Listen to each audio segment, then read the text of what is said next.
जो पत्नी अपने पति को धोखा देकर दूसरे पुरुष से संबंध बनाती है, उसे मृत्यु के बाद नरक में इस महापाप का ऐसा दंड मिलता है जिसे सुनकर परलोक भी कांप उठेंगे। नारद पुराण में एक प्रसंग का वर्णन मिलता है जिसके अनुसार एक बार धर्मराज और भगवान राम के पूर्वज भागीरथ के बीच लोक और परलोक के बारे में चर्चा हो रही थी। तब भगीरथ जी ने धर्मराज से पूछा कि अपने पति को धोखा देने वाली स्त्रियों को यमलोक में किस प्रकार दंड मिलता है। इस प्रश्न के उत्तर में धर्मराज ने बताया कि यमलोक में उन महिलाओं के लिए बहुत दर्दनाक सजाएं होती हैं जो खुद को वासना से रोक नहीं पाती और दूसरे पुरुषों की ओर आकर्षित होकर उनके साथ संबंध बनाती हैं।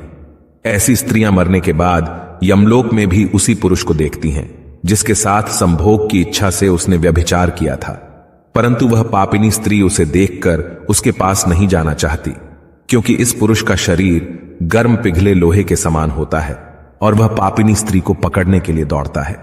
यह देखकर पापिनी स्त्री भागती है, लेकिन लोहे का दहकता पुरुष स्त्री को जबरदस्ती अपने आलिंगन में लेकर उसे उसी प्रकार व्यवहार करता है जैसा वह अपने प्रेमी से चाहती थी।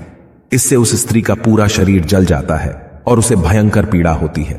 फिर उसे एक एक करके अलग अलग नरकों में ले जाया जाता है और उस पापी स्त्री को युगों युगों तक उन नरकों में अपने पापों की सजा भुगतनी पड़ती है।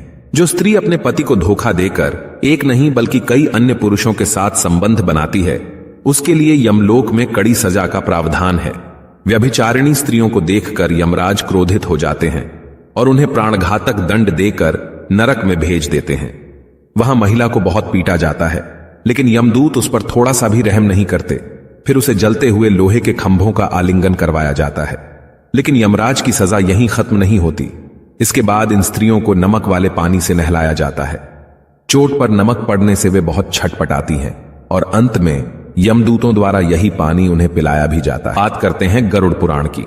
दोस्तों, गरुड़ पुराण पुरुषों और महिलाओं के बीच शारीरिक संबंधों के विषय में बहुत कुछ बताता है। इसमें कुंवारी या कम उम्र की लड़की के साथ संबंध बनाने के लिए अलग सजा का प्रावधान है और शादीशुदा महिलाओं के साथ अलग। गरुड़ पुराण के अनुसार जो महिला अपने पति को छोड़कर किसी अन्य पुरुष के साथ संबंध बनाती है तो उसे यमलोक में आग से धधकते लोहे से बांध दिया जाता है। इस सजा की अवधि व्यक्ति के कर्म पर निर्भर करती है। साथ ही पाप की सजा पूरी होने पर उस स्त्री को चमगादड़, दो मुंह वाला सांप या फिर छिपकली के रूप में जन्म लेना पड़ता है। जो महिलाएं अपने पति को धोखा देने के अलावा पीठ पीछे उसको अपशब्द कहती हैं, गालियां देती हैं, यमदूत ऐसी महिलाओं को कड़ाही में डालकर खौलते हुए गर्म तेल से तलते हैं। जो महिलाएं एक ही समय में कई पुरुषों के साथ संबंध रखती हैं और उन्हें बेवकूफ बनाकर पैसे लेती हैं, ऐसी स्त्रियों को नरक में सांपों से भरे गड्ढे में डालकर मारा जाता है। जहरीले सांपों के काटने से उन्हें बहुत कष्ट होता है और जब नरक की सजा खत्म हो जाती है तो उनका अगला जन्म सूअर की योनि में होता है। धर्मग्रंथ इस विषय पर मनुस्मृति में लिखा है कि जब कोई स्त्री किसी गैर पुरुष के साथ शारीरिक संबंध बनाती है तो उस महिला के शरीर में कई तरह के दोष पैदा हो जाते हैं, जिससे उन महिलाओं का शरीर विकृत होने लगता है।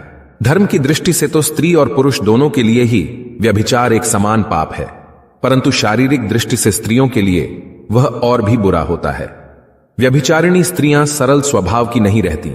उनमें चिड़चिड़ापन, अस्थिरता, आवेश, बेचैनी, झूठ, कपट, असंतोष आदि दुर्गुणों की मात्रा बढ़ जाती है। इसके अलावा सिर दर्द, बदन दर्द, सूखापन, प्यास, अनिद्रा, थकान, बुरे सपने आना, सांसों की दुर्गंध जैसी शारीरिक बीमारियां भी पैदा हो जाती हैं। जो महिलाएं अपने पति को धोखा देती हैं और दूसरे पुरुषों के साथ संबंध रखती हैं, उनकी संगति इतनी हानिकारक बताई गई है कि उन महिलाओं के प्रेमियों को भी इसके परिणाम स्वरूप नरक की यातनाएं भोगनी पड़ती हैं। दोस्तों, स्त्रियां व्यभिचार क्यों करती हैं, इसके प्रमुख दो कारण समझ आते हैं।